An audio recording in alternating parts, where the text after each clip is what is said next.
Hello बच्चों, welcome to नरी side. आज हम कवर करने वाले हैं केमिस्ट्री का एक नया चैप्टर। और हाँ, इस वीडियो के बाद कॉन्सेप्ट्स होंगे क्रिस्टल क्लियर। तो आज का हमारा चैप्टर है सॉल्यूशंस। ये फिजिकल केमिस्ट्री का एक बहुत ही फंडामेंटल और इम्पॉर्टेंट चैप्टर है और इसके कॉन्सेप्ट्स आपको आगे भी बहुत काम आएंगे। तो चलिए शुरू करते हैं। अब हम इस स्लाइड में देखेंगे कि सॉल्यूशंस हमारी डेली लाइफ में कितने कॉमन हैं। आपको सुनकर शायद अजीब लगे, लेकिन प्योर सब्सटेंसेस यानी शुद्ध पदार्थ हमारी लाइफ में बहुत रेयर होते हैं। असल में हम ज़्यादातर चीज़ों से जो डील करते हैं वो मिक्सचर्स हैं। सोचो, जो हवा हम सांस लेने के लिए यूज़ करते हैं, जो पानी हम पीते हैं, सुबह की चाय या कॉफ़ी, ये सभी सॉल्यूशंस ही तो हैं। इसीलिए इस चैप्टर को समझना मतलब अपने आसपास की दुनिया को बेहतर तरीके से समझना है। तो इस स्लाइड का मेन आइडिया ये था कि solutions are everywhere around us. अब हम इस स्लाइड में सॉल्यूशंस के कुछ सरप्राइजिंग एग्जांपल्स देखेंगे। एक कॉमन गलतफहमी होती है कि सॉल्यूशंस हमेशा लिक्विड ही होते हैं। ऐसा बिल्कुल नहीं है। ध्यान से स्क्रीन पर देखिए। हवा यानी एयर एक गैशियस सॉल्यूशन है जिसमें नाइट्रोजन सॉल्वेंट है और ऑक्सीजन, कार्बन डाइऑक्साइड जैसी गैसेज सॉल्यूट हैं। आपके किचन में जो पीतल यानी ब्रास के बर्तन हैं वो एक सॉलिड सॉल्यूशन है, कॉपर और जिंक का, जिसे हम एलॉय भी कहते हैं। स्टील, जिससे हमारे घर बनते हैं, गाड़ियां बनती हैं, वो आयरन और कार्बन का एक सॉलिड सॉल्यूशन है। और हाँ, हमारे कॉमन लिक्विड सॉल्यूशंस तो है ही, जैसे नींबू पानी और हॉस्पिटल्स में यूज होने वाले आईवी ड्रिप्स। फैसिनेटिंग है ना? तो इस स्लाइड का मेन आइडिया ये था कि सॉल्यूशन सॉलिड, लिक्विड और गैस तीनों स्टेट्स में एग्जिस्ट करते हैं। अब हम इस स्लाइड में देखेंगे कि इस पूरे चैप्टर का रोड मैप क्या है। हम इसे 4 सेक्शंस में कवर करेंगे। पहले सेक्शन में हम सॉल्यूशंस के बिल्कुल बेसिक्स समझेंगे कि ये होते क्या हैं। सेक्शन 2 में हम सीखेंगे कि सॉल्यूशन की कॉन्सेंट्रेशन को अलग-अलग तरीकों से कैसे मेजर किया जाता है। सेक्शन 3 में हम सॉल्युबिलिटी के कॉन्सेप्ट को एक्सप्लोर करेंगे और आखिर में सेक्शन 4 में हम 2 बहुत इंपॉर्टेंट लॉज, हेनरीज लॉ और राउल्स लॉ को डिटेल में पढ़ेंगे। तो इस स्लाइड का मेन आइडिया हमारा प्लान ऑफ एक्शन था। अब हम शुरू करने जा रहे हैं हमारा पहला सेक्शन, सॉल्यूशंस द बेसिक्स। यहाँ हमारा सबसे पहला सवाल यही है कि आखिर ये सॉल्यूशन होता क्या है, इसकी ऐसे क्या खास बात है। चलिए इसको आसान शब्दों में तोड़कर समझते हैं। तो इस स्लाइड का मेन आइडिया है to set the stage for defining a solution. अब हम इस स्लाइड में सॉल्यूशन की डेफिनेशन को समझेंगे। तो a solution is a homogeneous mixture of 2 और मोर कंपोनेंट्स। यहाँ पर सबसे इंपॉर्टेंट वर्ड जिसे आपको एग्जाम में जरूर लिखना है वो है होमोजीनियस। होमोजीनियस का मतलब होता है कि मिक्सचर की कॉम्पोजिशन और प्रॉपर्टीज हर जगह पूरे सॉल्यूशन में एक जैसी हैं, यानी यूनिफॉर्म है। एग्जाम्पल के लिए, अगर आपने पानी में नमक अच्छे से घोल दिया तो आप चाहे ऊपर से एक सिप लें या नीचे से, टेस्ट एकदम सेम आएगा। वहीं दूसरी तरफ अगर आप पानी में रेत मिक्स करते हैं तो वो हेटेरोजीनियस मिक्सचर है, सॉल्यूशन नहीं। अब हर सॉल्यूशन के 2 पार्ट्स होते हैं, सॉल्वेंट जो कंपोनेंट सबसे ज्यादा मात्रा में होता है, और सोल्यूट वो कंपोनेंट जो सॉल्वेंट में खुलता है। तो इस स्लाइड का मेन आइडिया सॉल्यूशन की डेफिनेशन और उसके पार्ट्स को समझना था। अब हम इस स्लाइड में एक बहुत इंपॉर्टेंट टेबल देखेंगे जो सॉल्यूशंस के टाइप्स बताता है। हम इन्हें सॉल्वेंट के फिजिकल स्टेट के बेसिस पर क्लासिफाई करते हैं। देखिए, पहला है गैसियस सॉल्यूशंस। यहाँ सोल्यूट भी गैस है और सॉल्वेंट भी गैस है। बेस्ट एग्जाम्पल हमारी हवा। दूसरा और सबसे कॉमन है लिक्विड सॉल्यूशंस। यहाँ सॉल्वेंट हमेशा लिक्विड होगा, पर सोल्यूट कुछ भी हो सकता है, जैसे पानी में घुली हुई ऑक्सीजन, ये गैस इन लिक्विड हो गया। पानी में अल्कोहल, ये लिक्विड इन लिक्विड हो गया। और पानी में चीनी, ये सॉलिड इन लिक्विड हो गया। फाइनली आते हैं सॉलिड सॉल्यूशंस, जिनका बेस्ट एग्जाम्पल है एलॉयज। जैसे सोने की ज्वेलरी बनाने के लिए उसमें थोड़ा कॉपर मिक्स करते हैं। तो इस स्लाइड का मेन आइडिया ये था कि सॉल्यूशंस कितने वर्सेटाइल हो सकते हैं। तो अब हम आगे बढ़ते हैं हमारे सेक्शन 2 की तरफ, हाउ टू मेजर कॉन्सेंट्रेशन। देखिए, आम जिंदगी में ये कहना चल जाता है कि चाय हल्की है या कड़क है, लेकिन केमिस्ट्री में और इंडस्ट्री में ऐसी क्वालिटेटिव बातें नहीं चलती। हमें चीज़ें क्वांटिटेटिवली यानी नंबर्स में बतानी पड़ती हैं। हमें आखिर ऐसी यूनिट्स की ज़रूरत क्यों पड़ती है? क्योंकि हमें एग्जैक्टली पता होना चाहिए कि कितना सॉल्यूट कितने सॉल्वेंट में खुला है। तो इस स्लाइड का मेन आइडिया है कॉन्सेंट्रेशन को मेजर करने की ज़रूरत को समझना। अब हम इस स्लाइड में कॉन्सेंट्रेशन का पहला मेथड देखेंगे, जिसका नाम है मास परसेंटेज या W/W। फॉर्मूला बहुत ही आसान है, mass of component divided by total mass of solution, और फिर इसको 100 से मल्टीप्लाई कर दीजिए। एग्जाम्पल से समझिए, अगर कोई कहता है कि ये 10% glucose and water by mass है, तो इसका मतलब है कि 10 ग्राम ग्लूकोज 100 ग्राम सोल्यूशन में है। अब यहाँ एक छोटा सा कैच है, अगर सोल्यूशन 100 g है और सोल्यूट 10 ग्राम्स है तो सॉल्वेंट यानी पानी कितना हुआ 100 - 10 यानी 90 ग्राम्स। ये छोटा सा पॉइंट स्टूडेंट्स अक्सर भूल जाते हैं। तो इस स्लाइड का मेन आइडिया मास परसेंटेज के कॉन्सेप्ट को अच्छे से समझना था। अब हम इस स्लाइड में 2 और परसेंटेज कॉन्सेंट्रेशन टर्म्स देखेंगे। पहला है वॉल्यूम परसेंटेज V/V। ये तब यूज होता है जब सल्यूट और सॉल्वेंट दोनों ही लिक्विड्स हों। फॉर्मूला बिल्कुल सेम है, बस मास की जगह वॉल्यूम यूज होता है। इसका एक बहुत कॉमन एग्जाम्पल है गाड़ियों में यूज होने वाला एंटी फ्रीज सोल्यूशन। दूसरा है mass by volume percentage W/V। ये थोड़ा अलग है। इसका मतलब होता है mass of solute dissolved in 100 ml of solution. ये यूनिट आपको मेडिसिन और फार्मेसी में बहुत दिखेगी, जैसे कफ सिरप की बोतल पर। तो इस स्लाइड का मेन आइडिया था V/V और W/V परसेंटेज के स्पेसिफिक यूजेस को जानना। अब हम इस स्लाइड में एक स्पेशल कॉन्सेंट्रेशन यूनिट देखेंगे, पार्ट्स पर मिलियन या ppm। सोचिए, अगर सल्यूट बहुत ही कम क्वांटिटी में हो, जिसे हम ट्रेस क्वांटिटीज कहते हैं, तब क्या होगा? ऐसे केसेस में परसेंटेज एक बहुत ही छोटा नंबर आएगा, जैसे 0.0001%। इतना छोटा नंबर यूज करना कन्वीनियंट नहीं होता, इसीलिए हम ppm यूज करते हैं। इसका फॉर्मूला परसेंटेज जैसा ही है, बस 100 की जगह हम 10⁶ यानी 1 मिलियन से मल्टीप्लाई करते हैं। इसका सबसे इंपॉर्टेंट यूज है पोल्यूटेंट्स को मेजर करने में, जैसे हवा या पानी में। तो इस स्लाइड का मेन आइडिया ये था कि बहुत कम कॉन्सेंट्रेशंस के लिए ppm यूज होता है। अब हम इस स्लाइड में एक बहुत ही इंपॉर्टेंट टर्म मोल फ्रैक्शन को समझेंगे। इसे हम x से डिनोट करते हैं। ये सिंपल सा एक रेशियो है, एक कंपोनेंट के मोल्स डिवाइडेड बाय सॉल्यूशन में प्रेजेंट सारे कंपोनेंट्स के टोटल मोल्स। मान लो 2 कंपोनेंट है A और B, तो A का मोल फ्रैक्शन होगा moles of A divided by moles of A plus moles of B। इसकी सबसे इंपॉर्टेंट प्रॉपर्टी जिसे आपको हमेशा याद रखना है, सॉल्यूशन में जितनी भी कंपोनेंट्स है उन सब के मोल फ्रैक्शंस का सम हमेशा 1 होता है। ये प्रॉपर्टी न्यूमेरिकल सॉल्व करने में बहुत काम आती है। इसको स्टार मार्क कर लीजिए। तो इस स्लाइड का मेन आइडिया था मोल फ्रैक्शन और उसकी की प्रॉपर्टी को समझना। अब हम इस स्लाइड में कॉन्सेंट्रेशन का सबसे कॉमन और इम्पॉर्टेंट टर्म देखेंगे, मोलैरिटी, जिसे हम कैपिटल M से डिनोट करते हैं। एग्जाम पॉइंट ऑफ व्यू से ये एक्सट्रीमली इंपॉर्टेंट है। इसकी डेफिनेशन को ध्यान से सुनिए।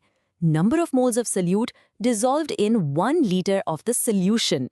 मैं फिर से रिपीट कर रही हूँ, वॉल्यूम ऑफ द सॉल्यूशन, ना कि सॉल्वेंट। फॉर्मूला है molarity equals moles of solute divided by volume of solution in litres. इसकी यूनिट होती है मोल्स पर लीटर या सिंपली मोलार। तो इस स्लाइड का मेन आइडिया था मोलैरिटी की डेफिनेशन और फॉर्मूला को अच्छे से याद करना। अब हम इस स्लाइड में आते हैं मोलैरिटी के भाई मोलैलिटी पर। इसे हम स्मॉल m से डिनोट करते हैं। स्टूडेंट्स इसमें और मोलैरिटी में हमेशा कंफ्यूज होते हैं, तो आइए इसका डिफरेंस बिल्कुल क्लियर करते हैं। मोलैलिटी की डेफिनेशन है number of moles of solute पर किलोग्राम ऑफ द सॉल्वेंट। देखा आपने डिफरेंस? मोलैलिटी में था वॉल्यूम ऑफ सॉल्यूशन और यहाँ है मास ऑफ सॉल्वेंट। फॉर्मूला है molality equals moles of solute divided by mass of solvent in kilograms. इसकी यूनिट होती है मोल्स पर केजी। तो इस स्लाइड का मेन आइडिया था मोलैलिटी को मोलैरिटी से अच्छे से डिफरेंशिएट करना। अब हम इस स्लाइड में मोलैरिटी और मोलैलिटी के बीच के सबसे बड़े डिफरेंस को फाइनल करेंगे। ये आपके एग्जाम और वाइवा का फेवरेट क्वेश्चन हो सकता है। मोलैरिटी डिनोमिनेटर में वॉल्यूम यूज करती है और मोलैलिटी मास यूज करती है। अब सोचिए, जब आप टेम्परेचर बढ़ाते हैं या घटाते हैं तो लिक्विड का वॉल्यूम चेंज होता है, वो एक्सपैंड या कॉन्ट्रैक्ट करता है। इसका मतलब मोलैरिटी टेम्परेचर पर डिपेंड करती है, लेकिन एक सब्सटेंस का मास टेम्परेचर के साथ चेंज नहीं होता। इसीलिए मोलैलिटी टेम्परेचर से इंडिपेंडेंट होती है। ये सबसे क्रूशियल पॉइंट है। इसीलिए साइंटिफिक एक्सपेरिमेंट्स में मोलैलिटी को एक बेहतर यूनिट माना जाता है। तो इस स्लाइड का मेन आइडिया इन दोनों के बीच टेम्परेचर डिपेंडेंस का फर्क समझना था। अब हम आगे बढ़ते हैं हमारे सेक्शन 3 पर, द कॉन्सेप्ट ऑफ सॉल्युबिलिटी। अब जब हमने कॉन्सेंट्रेशन को मेजर करना सीख लिया, तब सवाल ये उठता है कि हम एक गिवन अमाउंट ऑफ सॉल्वेंट में मैक्सिमम कितना सॉल्यूट डिसॉल्व कर सकते हैं। ये जो मैक्सिमम अमाउंट है वही उसकी सॉल्युबिलिटी कहलाती है। अब इस सेक्शन में हम देखेंगे कि ये सॉल्युबिलिटी आखिर किन किन चीजों पर डिपेंड करती है। तो इस स्लाइड का मेन आइडिया सॉल्युबिलिटी के कॉन्सेप्ट को इंट्रोड्यूस करना है। अब हम इस स्लाइड में 2 तरह के सॉल्यूशंस के बारे में बात करेंगे। इमेजिन आप पानी में चीनी घोल रहे हैं। 1 चम्मच घुल गई, 2 चम्मच घुल गई। जब तक और चीनी घुल सकती है तब तक सॉल्यूशन कहलाता है अनसैचुरेटेड। लेकिन एक पॉइंट आएगा जब और चीनी डिसॉल्व होना बंद हो जाएगी और नीचे बैठने लगेगी। उस पॉइंट पर सोल्यूशन बन जाता है सैचुरेटेड। सैचुरेटेड सोल्यूशन में एक डायनामिक इक्विलिब्रियम एस्टैब्लिश हो जाता है। इसका मतलब ये नहीं कि प्रोसेस रुक गया है, इसका मतलब ये है कि जितने सॉल्यूट पार्टिकल्स डिसॉल्व हो रहे हैं, ठीक उतने ही पार्टिकल्स सोल्यूशन से वापस सॉलिड बन रहे हैं। तो इस स्लाइड का मेन आइडिया सैचुरेटेड और अनसैचुरेटेड सॉल्यूशंस के बीच का फर्क समझना था। अब हम इस स्लाइड में देखेंगे कि एक सॉलिड की लिक्विड में सॉल्युबिलिटी किन फैक्टर्स पे डिपेंड करती है। 3 मेन फैक्टर्स हैं। पहला, nature of solute and solvent. यहाँ एक गोल्डन रूल काम करता है, लाइक डिसॉल्व्स लाइक, यानी पोलर चीजें पोलर में घुलती हैं और नॉन पोलर चीजें नॉन पोलर में। जैसे नमक पोलर, पानी पोलर में घुल जाता है, पर तेल नॉन पोलर में नहीं। दूसरा फैक्टर है टेम्परेचर। यहाँ ले शैटलियर्स प्रिंसिपल काम आता है। अगर डिसोल्यूशन प्रोसेस एंडोथर्मिक है, यानी हीट अब्सॉर्ब होती है, तो टेम्परेचर बढ़ाने से सॉल्युबिलिटी बढ़ेगी। अगर एक्सोथर्मिक है, यानी हीट रिलीज होती है, तो टेम्परेचर बढ़ाने से सॉल्युबिलिटी कम होगी। और तीसरा है प्रेशर, जिसका सॉलिड्स और लिक्विड्स की सॉल्युबिलिटी पर कोई खास असर नहीं पड़ता। तो इस स्लाइड का मेन आइडिया सॉल्युबिलिटी को अफेक्ट करने वाले फैक्टर्स को जानना था। अब हम आ गए हैं इस चैप्टर के सबसे इंपॉर्टेंट सेक्शन पर, फंडामेंटल लॉज ऑफ सॉल्यूशंस।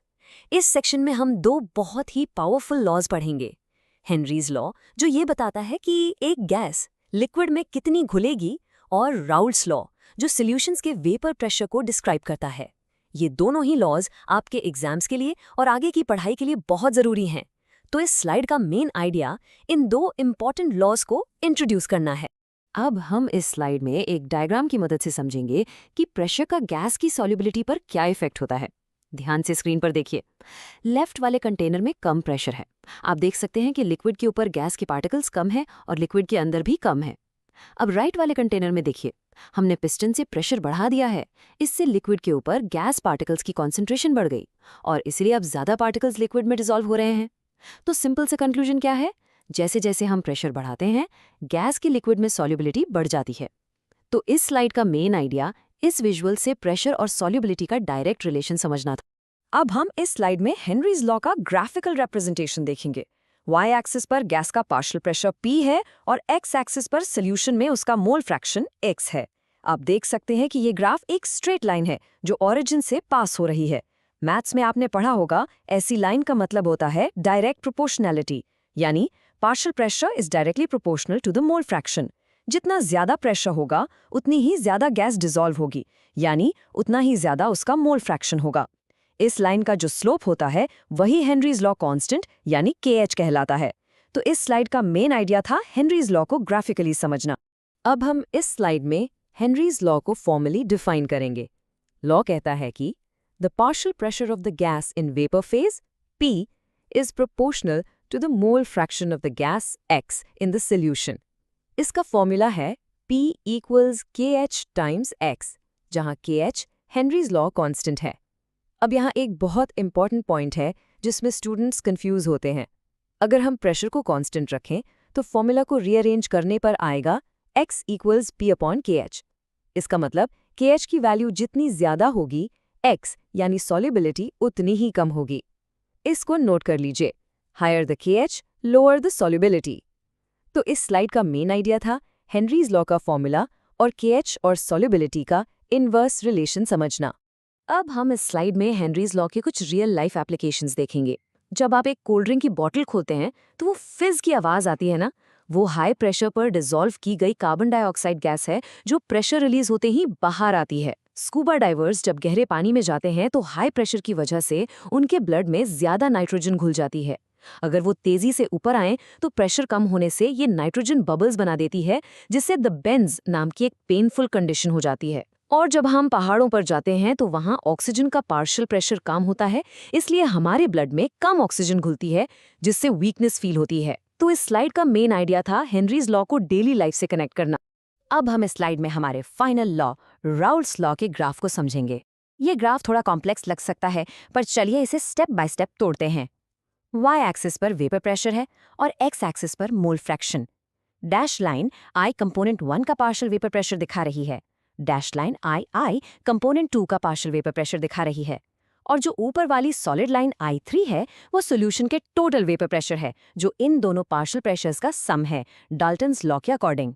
तो राउल्ट्स लॉ कहता है कि एक कंपोनेंट का पार्शियल प्रेशर उसके मोल फ्रैक्शन के डायरेक्टली प्रोपोर्शनल होता है। तो इस स्लाइड का मेन आइडिया था राउल्ट्स लॉ को ग्राफिकली विजुअलाइज करना। तो इस चैप्टर के एंड में मैं आपके लिए एक थॉट प्रोवोकिंग क्वेश्चन छोड़ रहा हूँ। इस पर ज़रूर सोचिए। अगर मोलैरिटी टेम्परेचर पर डिपेंड करती है तो एक केमिस्ट एक गर्म लैब में और एक ठंडी लैब में 0.5 मोलर सोल्यूशन को अच्छे से बिल्कुल एक्यूरेटली कैसे प्रिपेयर करेगा? इसका जवाब हमारे आज के डिस्कशन में ही छुपा है। इस पर सोचिए और इसका जवाब कॉमेंट सेक्शन में देने की कोशिश कीजिए। तो इस स्लाइड का मेन आइडिया आपकी क्रिटिकल थिंकिंग को टेस्ट करना था। अगर आपको ये वीडियो हेल्पफुल लगी हो तो लाइक करिए, शेयर करिए अपने दोस्तों के साथ, चैनल को सब्सक्राइब करिए और कमेंट करके ज़रूर बताइए आप नेक्स्ट कौन सा चैप्टर देखना चाहते हो।